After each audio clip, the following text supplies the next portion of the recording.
देखिए, हिंदी में स्वर्ण युग की बात अगर की जाती है, आपको अच्छी तरह से याद होगा, भक्त काल को ही कहा जाता है। भक्त काल को डॉक्टर हजारी प्रसाद द्विवेदी ने वीरगाथा काल का नामकरण किया था। जिसको वीरगाथा कहते हैं वो आदि काल के समय को कहते हैं। बौद्ध द्वारा अपभ्रंश साहित्य जो कहलाता है, बौद्धों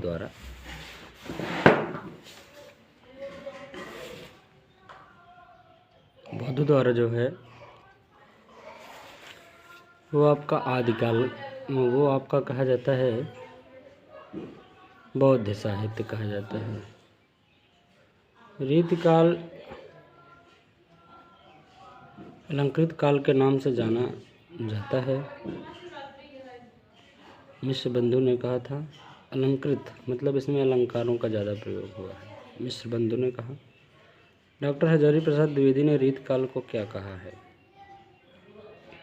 देखिए, अभी यहीं पर बात बदल गई। हजारी प्रसाद श्रृंगार के बारे में बात कर रहे हैं। मिश्र बंधुओं ने अलंकृत काल कहा है।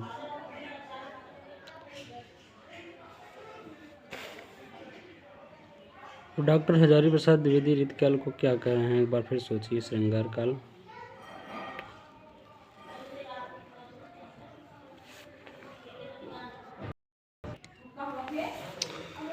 अगर इसमें आदिकाल का भ्रंश काल जो कहा गया है, उसको सोचिए किसने कहा है। उसी आदिकाल के बारे में बात चल रही है। धीरेन्द्र वर्मा तथा गुलेरी जी ने कहा है अभ्रंश काल। आदिकाल को आधार काल कहा है। आधार मतलब उसको बनाया गया है, शुरुआत है वहाँ से, इसलिए मिश्र बंधु का नाम आता है। संदेश राशक किस प्रकार की रचना है? संदेश राशक वो एक प्रकार के संदेश भेजने का काम हुआ है उसमें, इसलिए वो विरह काव्य है। आदिकालीन साहित्य में कौन सा पक्ष लुप्त मिलता है? राष्ट्रीय चेतना का पक्ष कम दिखाई देता है। वही राजाओं के बारे में गुणगान हुआ है। कौन सा ग्रंथ सर्वाधिक विवादित रहा है? पृथ्वीराज रासो।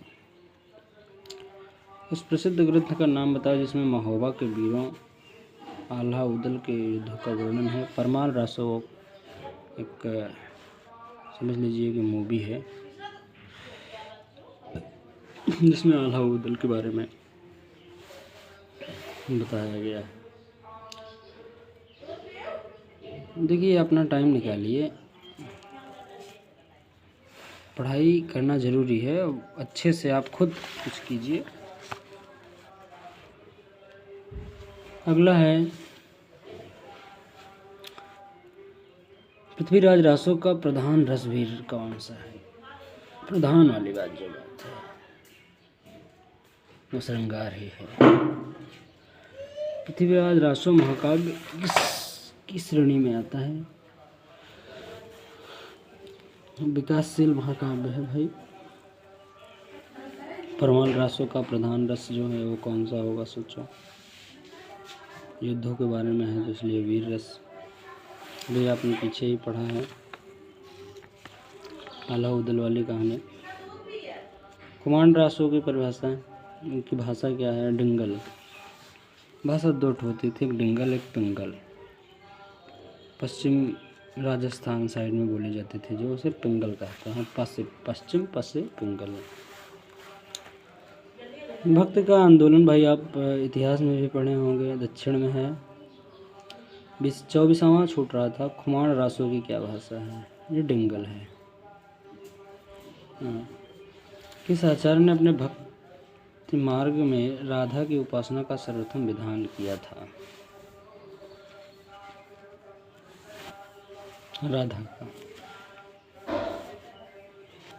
राधा की उपासना का सर्वोत्तम विधान जो बनाया था वो दयानंद ने बनाया था। दयानंद जी भक्ति मार्ग में राधा की उपासना को अगर भक्ति में कृष्ण में जाना है तो पहले राधा को पूजनीय बनाना होगा, इसलिए तो राधे राधे कहते हैं। रामानंद जी हैं। निर्गुण धारा के एक छत्र सम्राट कौन है? निर्गुण वाले में भाई कबीरदास जी हैं, कबीरपंथी आते हैं आपके यहाँ, निर्गुण सुनाते हैं। संतों की नारी के रूप में किसकी निंदा की गई है? कामनी रूप का। संतों की सुदुक्कड़ी भाषा से आशय क्या है? जिसमें अनेक प्रादेशिक भाषाओं के शब्दों का मिश्रण। कबीर का दार्शनिक चिंतन क्या है? अद्वैतवाद है। ये सब लोग एक ही हैं। कबीर अगला है, कबीर की संपूर्ण रचनाएं बीजक नामक ग्रंथ में संग्रहित हैं। इस ग्रंथ का संपादन किसने किया? धर्मदास उनका एक बहुत ही प्रिय शिष्य था, पढ़ा लिखा था। अगला है, रामायणी किस संत की काव्य रचना का रूप है? रामायणी, याद करो, साकी शब्द रामायणी, बीजक कबीर हो गए। सूफी काव्य परंपरा का सर्वप्रथम ग्रंथ कौन सा है? पद्मावत, पहला ग्रंथ। सूफी प्रेमाख्यान काव्य परंपरा के आदि प्रतिष्ठापक माने जाते हैं कौन? आदि प्रेमाख्यान काव्य के मुल्ला दाऊद हैं। यहाँ आपको भूल जाएगा, जायसी का ही नाम आएगा, लेकिन मुल्ला दाऊद हैं। सूफी प्रेमाख्यान काव्य परंपरा के आदि प्रतिष्ठापक हैं। सूफी प्रेम काव्य में कौन सी विशेषता नहीं मिलती है? ज्ञान नहीं मिलेगा वहाँ पर, प्यार ही प्यार है। पद्मावत में सिंघल द्वीप किसका प्रतीक है? सिंघल द्वीप जो है हृदय का प्रतीक है। पद्मावत जो एक पुस्तक है, किताब है, मलिक मोहम्मद जायसी जी ने लिखा है जिसको, उसमें सिंघल द्वीप जो है एक जगह, वो हृदय से संबंध प्रतीक बनाया गया है। पद्मावत कौन सा खंड हिंदी साहित्य की अनुपम निधि माना जाता है? पद्मावत का कौन सा खंड हिंदी साहित्य की अनुपम निधि माना जाता है? यही जो है नागमती का वियोग वाला खंड जो है अनुपम निधि है। सूरदास के पदों पर किसका प्रभाव सर्वाधिक रहा है? ज़्यादातर विद्यापति का प्रभाव अधिक दिखाई देता है सूरदास के। बार बार पढ़ेंगे तो आपको याद हो जाएगा, ऐसी कोई बात नहीं है, देखते रहें, बस देखना चाहिए। सब कुछ करके देख लोगे तो फिर लास्ट में ये अच्छा लगेगा। कुछ ना कुछ करिए, बस जीवन का लक्ष्य है, और सही दिशा में सही निश्चित समय बना करके रोजाना कुछ कीजिए। पुष्ट मार्ग की स्थापना किसने की थी? आचार्य वल्लभ ने किया था। पुष्टि मार्ग आचार्य वल्लभ। अष्टछाप में सब लोग हैं, देख रहे हो, छीत स्वामी भी हैं, सूरदास भी हैं, कृष्णदास भी, नरोत्तम दास नहीं है। सूरदास का सर्वाधिक विवादित ग्रंथ जो है भैया, ये भी समझिए, साहित्य लहरी है, विवादित है। भ्रमर गीत परंपरा में भ्रमर गीत का प्रसंग तुलसी की किस काव्य में आया है? भ्रमर गीत परंपरा में भ्रमर गीत का प्रसंग तुलसीदास के किस काव्य में आया है? तो सोचिए, तुलसीदास का आप सोचेंगे कि राम से संबंधित है, लेकिन नहीं, भ्रमर कृष्ण गीतावली से है।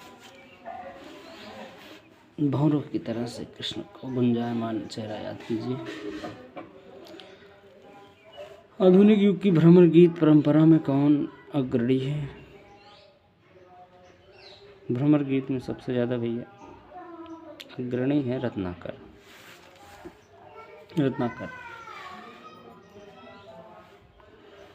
और रोजाना 50-60 क्वेश्चन कवर करते रहिए, उसी को दोबारा रिपीट होता रहे, कुछ भी होता रहे।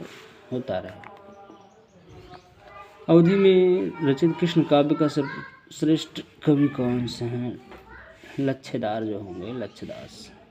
अवधि में रचित।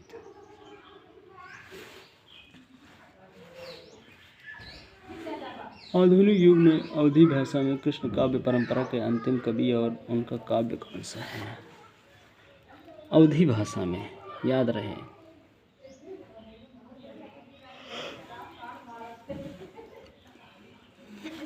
जौनपुर वाले अवधी ही बोलते हैं। द्वारिका प्रसाद मिश्र, कृष्णायन। द्वारिका प्रसाद मिश्र जी क्या अवधी भाषा में अंतिम कवि और उनका काव्य है कृष्णायन।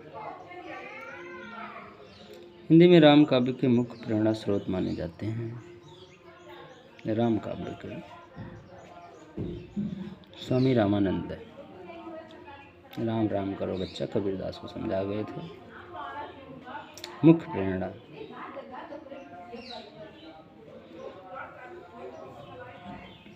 रामचरितमानस की रचना किस संवत में प्रारंभ हुई थी? संवत की बात हो रही है, 1631 में होगा।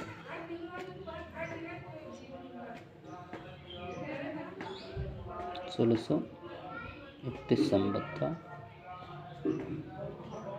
57 साल इसमें माइनस करेंगे तो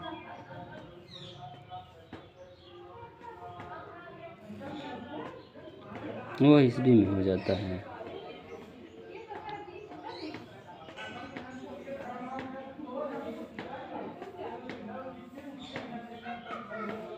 तुलसीदास का वास्तविक दार्शनिक मत क्या है?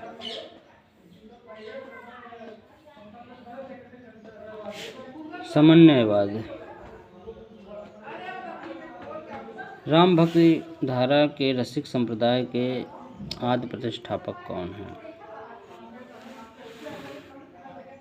आदि प्रतिष्ठापक राम भक्ति वाले अग्रदास का नाम आता है।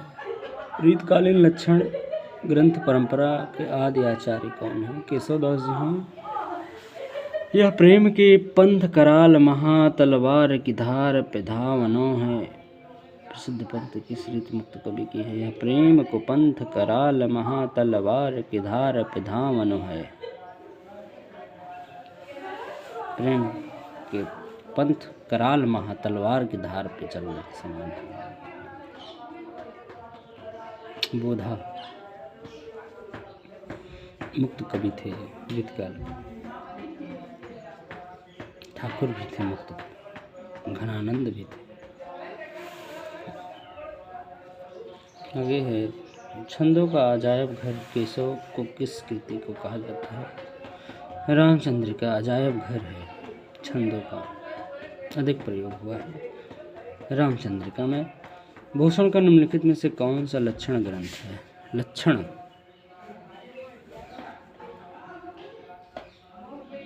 यह है दूषण उल्लास।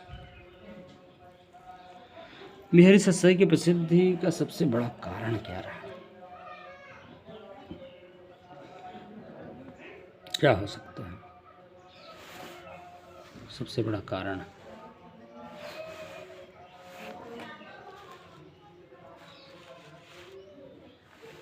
सबसे बड़ा कारण होगा उनकी कल्पना की महाशक्ति।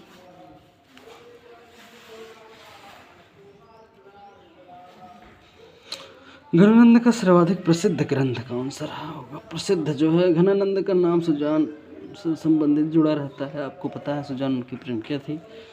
सुजान हित सर्वाधिक प्रसिद्ध ग्रंथ रहा है।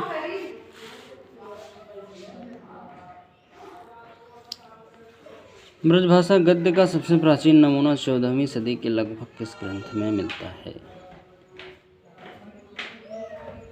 गोरख सागर।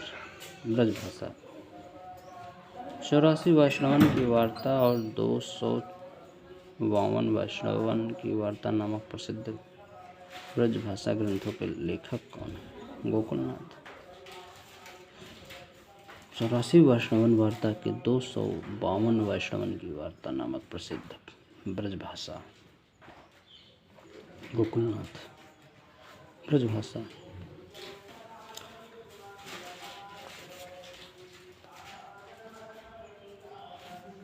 अगला निम्नलिखित में से लल्लू लाल की रचना कौन सी है जिसे बहुत कुछ खड़ी बोली गद्य की रचना माना जा सकता है? लल्लू लाल ने प्रेम सागर जो लिखा था। कौन से मुस्लिम राजनेता है जिसने हिंदी को गंवारी बोली बता करके उर्दू की हिमायत की थी? सोचिए, हिंदी को गंवारू बोली बताकर। सर सैयद अहमद खान। बाबू बाल मुकुंद गुप्त की साहित्यिक प्रसिद्धि का मूलधार क्या है? शिव शंभू का चिट्ठा। बाबू बाल मुकुंद गुप्त जी इसी से प्रख्यात हुए थे। शिव शंभू का चिट्ठा। निम्नलिखित में से कौन सा कवि अपनी सरस वाणी के कारण वज्र कोकिल कहलाता है?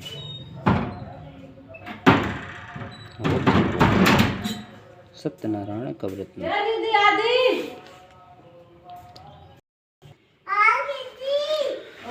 एक भारतीय आत्मा के नाम से कौन सा प्रसिद्ध है? माखनलाल चतुर्वेदी मैथिली शरण गुप्त अपनी किस कृति के से खड़ी बोली काव्य क्षेत्र में उतरे थे? मैथिली शरण गुप्त पहले रंग में भंग खड़ी बोली है।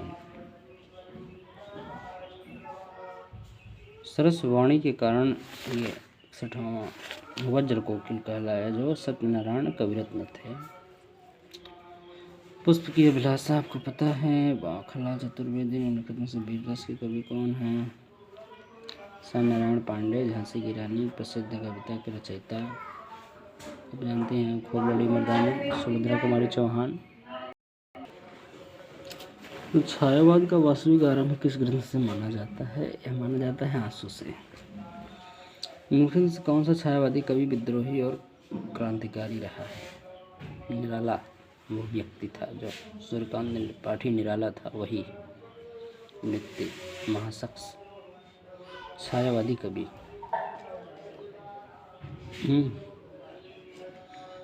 छायावादी कवि।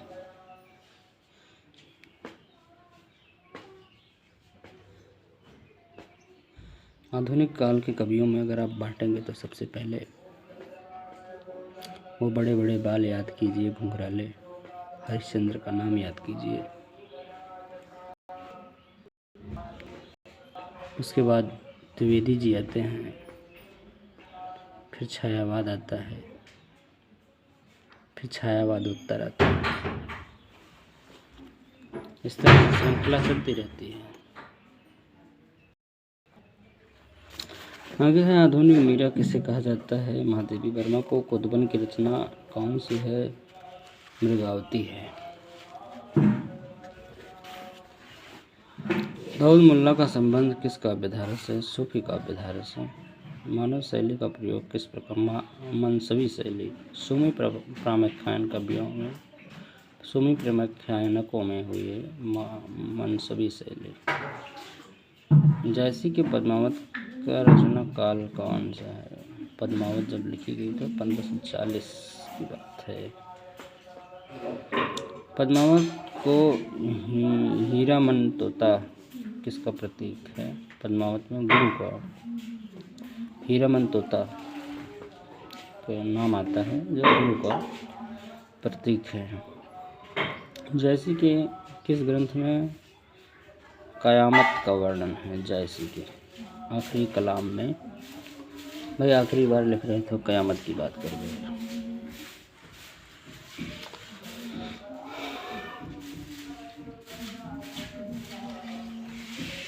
और जैसी कहाँ के रहने वाले थे? उत्तर प्रदेश के थे ये भी।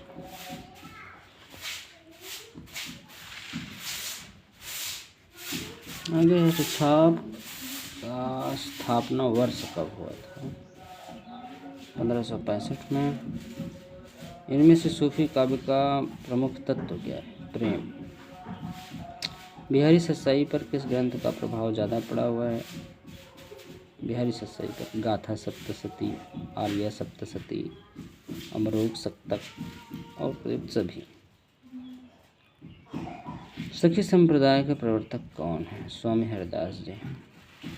ये सखी संप्रदाय चलाए हरिदास जी। हरिदास जी तानसेन के गुरु का नाम जो है हरिदास जी है। स्वामी ये हरिदास जी जो थे ये सखी संप्रदाय के प्रवर्तक थे, तानसेन के गुरु थे। वहीं अष्टछाप के संस्थापक जो थे वो विट्ठलनाथ थे, चूँकि वल्लभाचार्य का पुत्र था विट्ठलनाथ, तो नाम इन्हीं का आता है पुत्र का। वल्लभाचार्य किस दार्शनिक मत के अनुयायी थे? वल्लभाचार्य शुद्धाद्वैत के थे। वल्लभाचार्य शुद्ध थे इसलिए शुद्धाद्वैत थे। राधा वल्लभ संप्रदाय के प्रवर्तक का नाम जो है वह हित हरिवंश है। राधा वल्लभ है हित हरिवंश। राधा और कृष्ण वल्लभ से जोड़िए।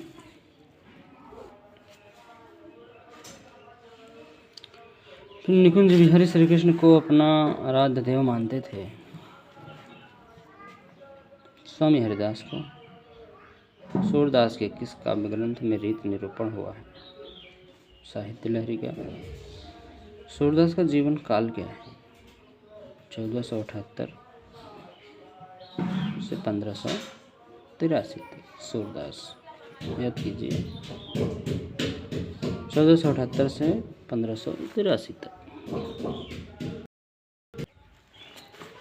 वल्लभाचार्य किस दार्शनिक मत के अनुयायी थे? एक बार फिर से शुद्धाद्वैत के थे, शुद्ध थे। सूरदास की दृष्टिकूट पद किस काव्य ग्रंथ में है? साहित्य लहरी में है दृष्टिकूट। और सब क्वेश्चन खत्म कर देते हैं। पुष्टि मार्ग वाला याद कीजिए, जहाज है इसकी सूरदास, इसी पे सब लोग सवार हो गए थे। पुष्टि करते हैं अपने कथनों के अनुसार।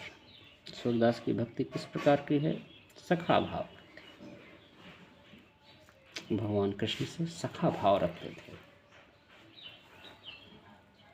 राम पंचाध्यायी के रचयिता के नाम बताइए।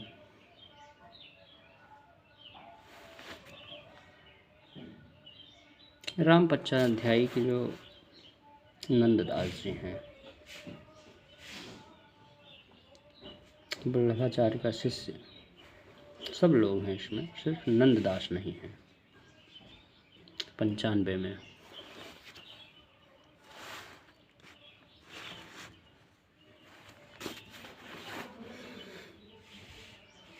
विट्ठलनाथ के शिष्य कौन नहीं है?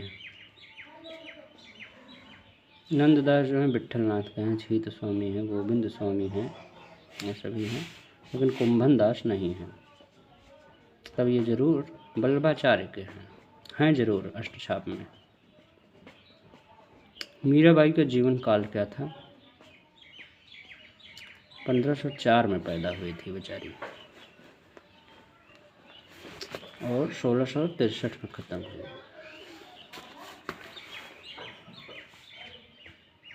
नंददास का जो ग्रंथ है वह है रास पंचाध्यायी 98। सूरसागर किस भाषा में लिखा गया है? ब्रज भाषा में। कृष्ण भगवान की नगरी थी। सूरसागर का उपजीव्य ग्रंथ क्या है? श्रीमद् भागवत। कथा से प्रेरित हुए थे शायद।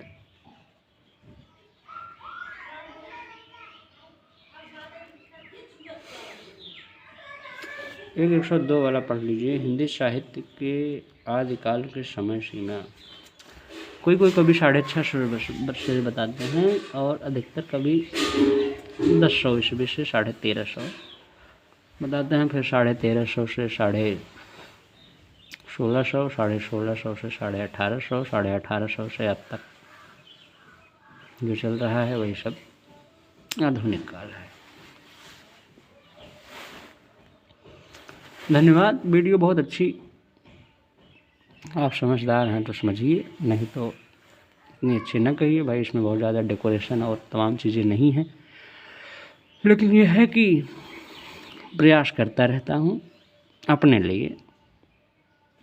आपको अच्छा लगे तो शेयर कीजिए, अन्यथा कोई बात नहीं है। बहुत बहुत धन्यवाद, आभार सुनने के लिए। लाइक ज़रूर कीजिए।